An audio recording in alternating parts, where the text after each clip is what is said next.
teman-teman, di sini saya mau menjelaskan tentang penggunaan fungsi if. Fungsi if ini biasanya sering kita gunakan kalau kita mengolah data di Excel. Gunanya sih untuk membuat perbandingan ya antara nilai perkiraan gitu.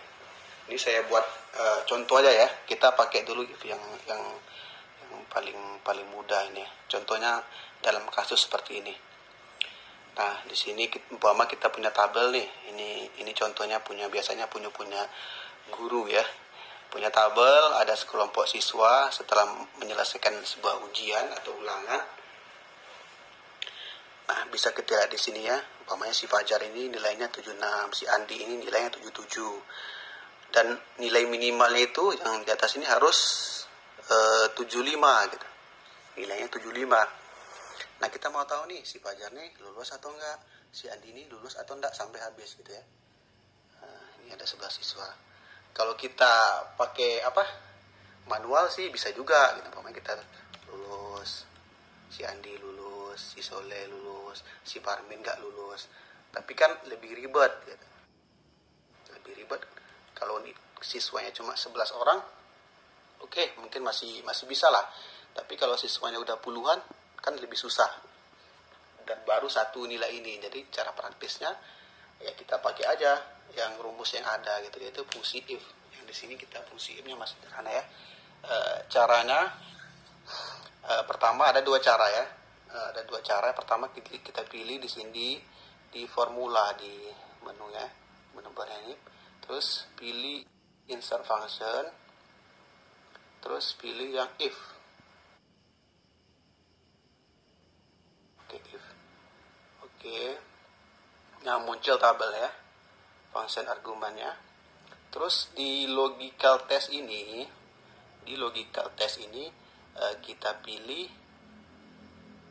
patokan nilainya. Patokan nilai mana ya? Ini yang di sebelah ini di kolom nilai. Kita klik yang Fajar yang 74. Berapanya? 76 ya. Terus patokan nilainya berapa? Patokan nilainya tadi kan 75 nih. Dapat 75 berarti lulus. Kalau di bawah 75 berarti nggak lulus. Nah, pertama kita pilih angka besar dari.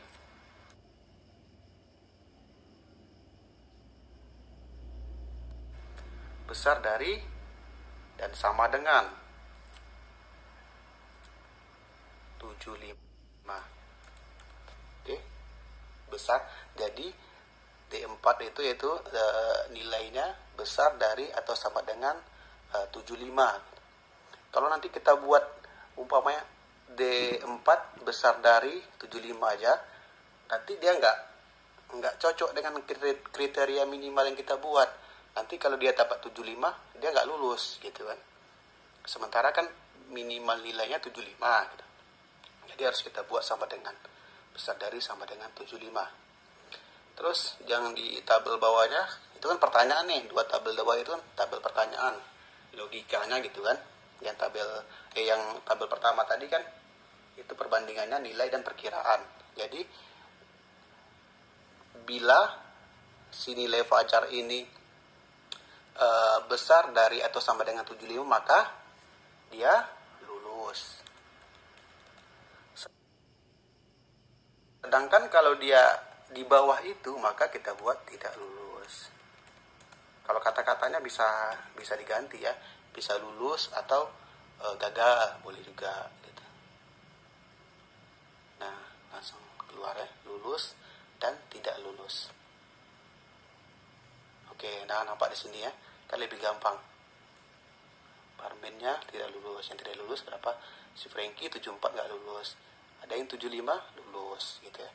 Ada yang tidak lulus. Nah, kan itulah cara menggunakan fungsi if di kondisi seperti ini gitu.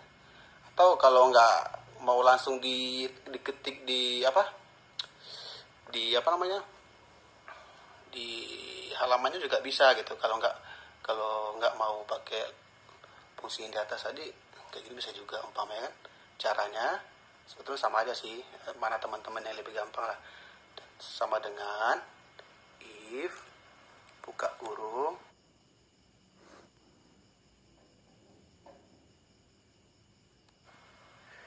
Kemudian kita pilih nilainya sebelah ini ya. Oke. Dan setelah disorot, sama kayak tadi, besar dari sama dengan 75. Oke. Kasih batas ya, titik koma. Terus kasih tanda petik. Petik 2, lulus.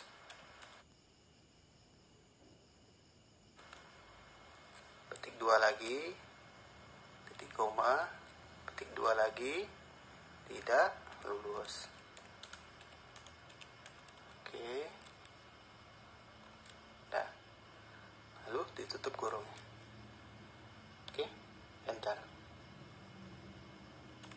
Oke, terus tarik ke bawah. Nah, sama aja sih. Mana teman-teman yang enak ya. Nah, di sini untuk teman-teman ya. Intinya kalau kita bermain di Excel, kalau untuk angka oke, langsung saja kayak 75. Tapi kalau teman-teman pakai huruf, itu wajib dikasih tanda petik di atasnya ya. Petik 2. Umpamanya lulus ini kan kata-kata nih atau huruf, maka harus kasih tanda petik. Itu kuncinya ya. Itu kuncinya. Nah, kalau kita balik, umpamanya kan nih. Bentar ya. Kalau logikanya kita balik, itu kita lihat pengaruh dari angka besar atau kecil sama dengan. Nah, kita lihat di sini angka yang 75, si Jojo ya. Kalau seandainya si Jojo ini kan lulus nih. Tapi kalau kita buat di sini hilangkan tanda sama dengannya, nah, maka si Jojo ini jadi nggak lulus. Gitu.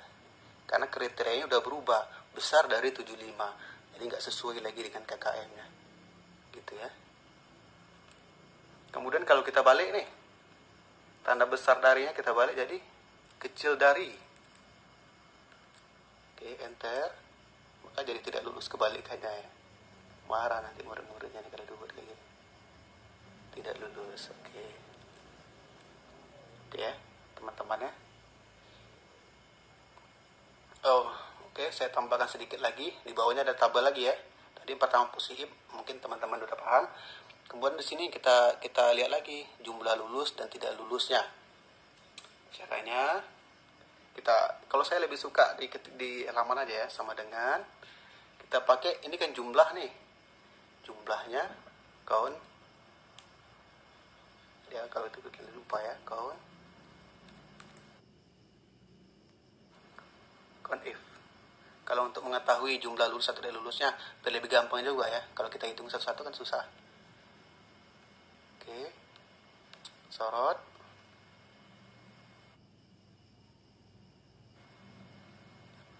Oke, titik koma. Terus patokannya di sini ya, sorot semua ya, jangan sampai nggak disorot. Titik koma, kemudian tanda petik, lulus. Oke, tutup kurung. Oke, jumlah yang lulus 7 orang. Yang tidak lulus berapa? Sama kayak tadi, sama dengan count if.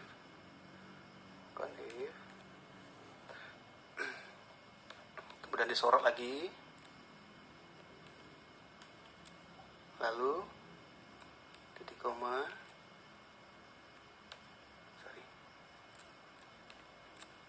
Tanda petik, tidak lulus.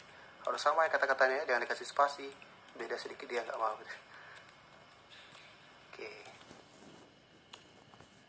Oke, jadi jumlah yang lulus 7 orang, yang tidak lulus 4 orang.